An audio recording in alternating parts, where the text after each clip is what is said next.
Bonjour, aujourd'hui je vais vous parler de 3 différents ginseng, donc le Teurocoque, l'ashwagandha et le ginseng coréen dit Panax, afin de vous le faire découvrir.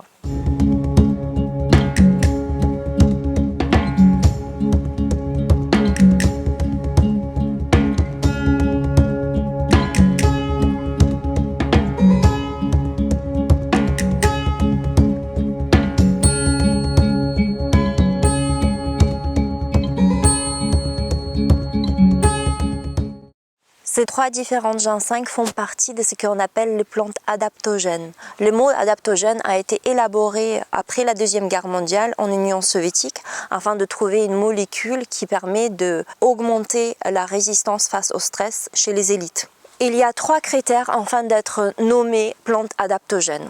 Premier critère, ils augmentent la résistance face aux agresseurs chimiques, biologiques ou physiques. Deuxièmement, ils sont dépourvus de toute toxicité. Troisièmement, ils ont une fonction normalisante et globale. C'est-à-dire, ce n'est pas des plantes qui vont agir sur un seul organe, sur une seule maladie. Non, ils vont travailler vraiment d'une manière globale, toujours en régulant stress, énergie de chaque individu, en régulant la glycémie, en régulant l'humeur. Donc c'est vraiment des plantes qui sont extraordinaires, qui sont presque magiques parce qu'ils vont s'adapter vraiment à chaque individu. Donc aujourd'hui, nous allons surtout parler des différents ginseng. Donc le premier ginseng que nous allons voir, c'est le Panax, dit aussi le ginseng coréen ou asiatique. C'est une des plantes les plus recherchées scientifiquement, les plus étudiées également. Donc en médecine chinoise, elle est utilisée depuis plus de 2000 ans et c'est une plante qui va vraiment augmenter le côté yang de l'organisme. Donc le côté yang, c'est plus le côté, on va dire, viril, réchauffant, masculin, solaire, etc.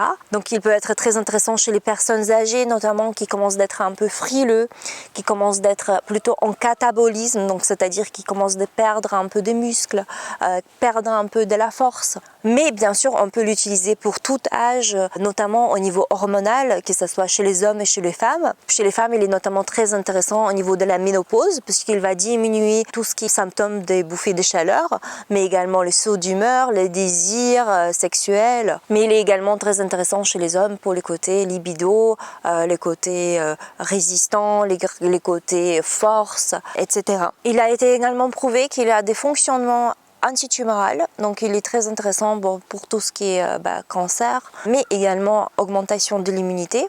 Il améliore la qualité de vie des personnes cancéreuses. Le deuxième ginseng que nous allons voir, c'est le Teurocoque, dit aussi ginseng sibérien. Et en analogie, nous pouvons penser à l'immunité, justement, puisqu'il augmente la résistance face au froid, il augmente vraiment nos capacités de mieux récupérer, de mieux s'adapter aux températures changeantes. Et il est également très intéressant en tout ce qui est convalescence. Deuxième tropisme de l'Teurocoque, c'est les étudiants. D'ailleurs, on peut retenir comme mot mémotechnique eux comme étudiants.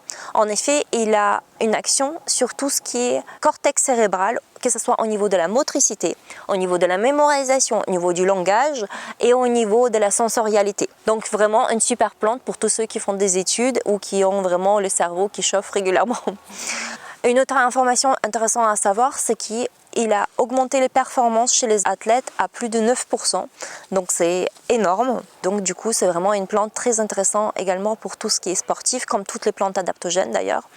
Et il a également été utilisé chez les astronautes afin d'agir sur leur stress et fatigue chronique. Troisième ginseng que nous allons voir, c'est l'ashwagandha, c'est le ginseng indien. Et vraiment, cette plante, elle est extraordinaire. Donc, c'est une plante qui va agir vraiment sur le côté stress, mais c'est également un grand régulateur des cycles circadiens. Qu'est-ce que c'est le cycle circadien? En fait, c'est le biorhythme naturel de notre organisme qui permet vraiment que, par exemple, nous sécrétons la mélatonine à partir de 21h30 le soir, donc pour avoir un sommeil réparateur.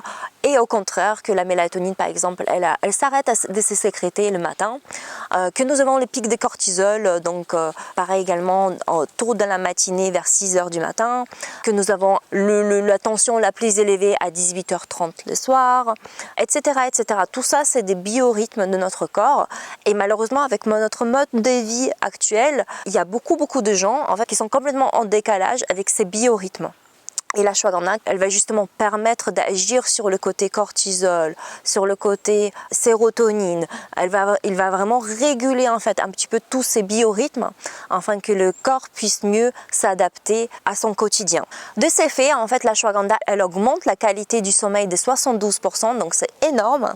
On peut le voir vraiment comme un traitement de fond pour tout ce qui est désagrément du sommeil, puisqu'en fait, la plupart des médicaments ou même plantes, ils vont agir plutôt d'une manière antisymptomatique, c'est-à-dire ils vont vous aider à dormir sur le moment, mais ils vont pas travailler en profondeur. L'ashwagandha, elle permet vraiment de travailler en profondeur au niveau de la sécrétion de la mélatonine naturelle, au niveau de notre organisme et au niveau des cycles circadiens, comme je l'avais dit. Un autre tropisme de l'ashwagandha est également la fertilité masculine, et là encore, on est vraiment dans l'actualité puisque nous pouvons observer qu'il y a vraiment une diminution notamment des spermatozoïdes chez les hommes actuellement. Un autre tropisme intéressant de l'ashwagandha, c'est son côté antioxydant et anti-inflammatoire au niveau de l'organisme, notamment à tout ce qui est inflammation chronique.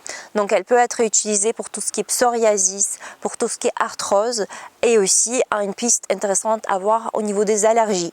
Et son dernier point fort, c'est également au niveau des anémies, puisqu'elle contient une molécule qui s'appelle la vitafirine. Et donc elle permet d'agir vraiment au niveau des hémoglobines, au niveau du stockage du fer dans l'organisme.